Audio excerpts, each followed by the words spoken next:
Welcome to Standard Chartered Money Insights, a podcast series by Standard Chartered Bank that brings you market views and insights on the go. Welcome to Cut to the Chase. Today is Tuesday, the 9th of April. I'm Daniel Lam, your host for the podcast. In my 20 years of experience working in the financial markets, out of all the level 1 major asset classes, gold is a bit of an enigma at times.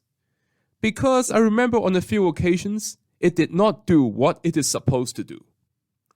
Now this time around, gold has been defying the increase in US Treasury yields, which typically causes the gold prices to fall.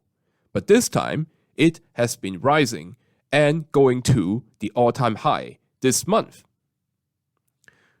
So that brings the question, who has been buying gold? Well, since the start of April, there has been a few notable shifts in buying patterns.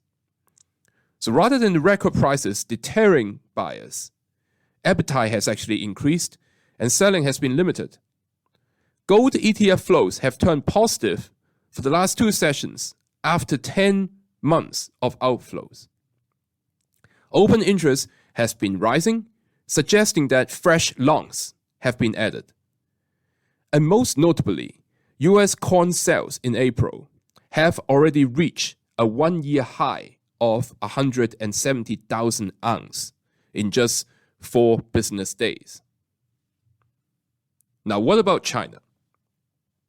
Well, China's gold imports hit a record high in January at 234 tons.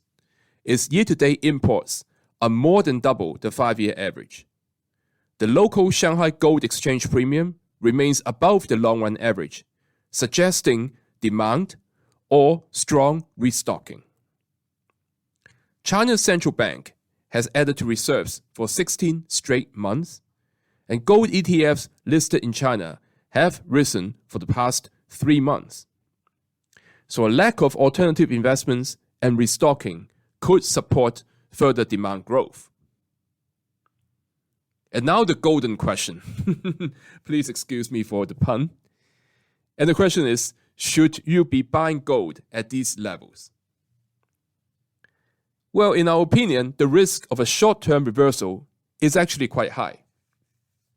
So first of all, technically, gold is making all-time high, but the relative strength indicator, i.e. the RSI, is not going higher than levels seen in early March. So in layman's terms, the upward power for gold to go higher is not getting stronger. Now secondly, the proprietary market diversity indicator is showing one-sidedness and signaling a 2/3 chance of a reversal. And that's our proprietary indicator. Also, the premium on gold prices in China declined markedly after gold prices broke above previous record highs in early March. So this suggests rising prices could increasingly weigh upon demand. And finally, central banks are also likely to taper their purchases at the current price level. So net purchases in February, while still positive, fell by nearly 60% month-on-month versus January. However, for the longer term, we believe that gold is a good portfolio diversifier and hedge against geopolitical risk. Interesting levels to accumulate would be 2200 and 2050. That is all from me for today. As always, if you enjoy this podcast, please don't forget to rate and like it. Thanks for listening, and we wish you a happy day ahead.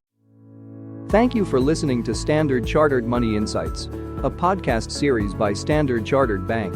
For more details, visit Market Views on the Go on our website or click the link in the description.